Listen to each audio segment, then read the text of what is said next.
জাতীয় ঐক্য প্রতিষ্ঠায় গণমাধ্যমকে সোচ্চারভাবে সরকারের ভুল ত্রুটি তুলে ধরে কাজ করার আহ্বান জানিয়েছেন প্রধান উপদেষ্টা অধ্যাপক ডক্টর মোহাম্মদ ইউনূস।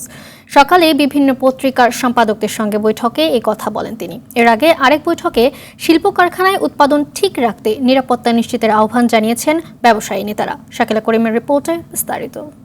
সর্বাধুনিক প্রযুক্তি ও সেরা মানের উপাদানে তৈরি আরএফএল চেয়ার, ক্ষমতার নয় সমতার চেয়ার। চলমান পরিস্থিতিতে শিল্প প্রতিষ্ঠানের নিরাপত্তা চেয়ে প্রধান উপদেষ্টা ডক্টর মোহাম্মদ ইউনূসের সাথে বৈঠক করেছেন ব্যবসায়ী নেতারা। সকাল 10:30টায় ব্যবসায়ীদের 6 জনের একটি প্রতিনিধি দল প্রধান উপদেষ্টার সরকারি বাসভবন যমুনায় গিয়ে এই বৈঠক করেন। বৈঠক শেষে ব্যবসায়ীরা জানান তারা বর্তমান সরকারকে সমর্থন করেন। বিভিন্ন শিল্প কারখানায় ভাঙচুর ও বিক্ষোভ নিয়ে প্রধান উপদেষ্টার কাছে উদ্বেগের কথা তুলে ধরেন। We are going to support the interim government আপনাদের কাজ করার জন্য, এবং সামনেও আমরা আপনার সাথে থাকব, কিন্তু আমাদেরকে আমাদের কাজকর্ম ব্যবসা বাণিজ্য করার জন্য সেই পরিবেশটা একটু এনশিওর করতে হবে। সরকারের কয় মাস হয়েছে? 1 মাসও তো হয় নাই, এখন 1 মাসও হয় নাই।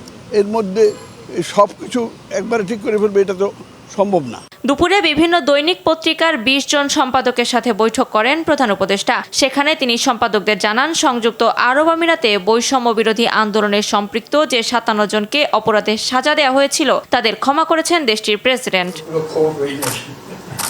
প্রায় 1.5 ঘন্টার বৈঠক শেষে সম্পাদকদের পক্ষ থেকে কথা বলেন ডেইলি স্টারের সম্পাদক মাহফুজ আনাম। বৈঠকে গুরুত্বপূর্ণ প্রতিষ্ঠানগুলোতে সংস্কারের প্রস্তাব করা হয়। প্রফেসর ইউনূস এবং তার সরকারের যে কর্মকাণ্ড, আমরা এটাকে সম্পূর্ণভাবে আমাদের একাত্মতা ঘোষণা করছি। আমরা চাই সাংবাদিকদের ব্যাপারে যে এরকম যত্রতত্র খুনের মামলা হচ্ছে এটা যেন বন্ধ হয়। পরে ফরেন সার্ভিস একাডেমিতে প্রধান উপদেষ্টার বৈঠকের বিষয়ে সাংবাদিকদের ব্রিফিং করেন উপদেষ্টার সচিব। প্রধান উপদেষ্টার সাথে সম্পাদকদের বৈঠকে উঠে আসে সরকারের মেয়াদ ইস্যু।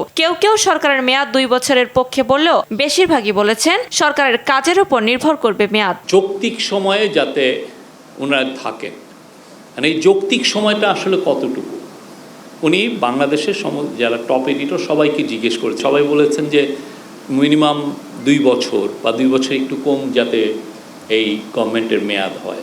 গণমাধ্যমের ওপর কালা কানুন বাতিলের দাবি জানিয়েছেন সম্পাদকরা। মিডিয়া কমিশন গঠনের কথাও বলেছেন অনেকে। একই সাথে সংবিধান ও নির্বাচন কমিশন সংস্কারের প্রস্তাব এসেছে বৈঠকে। শাকিলা করিম, RTV, ঢাকা।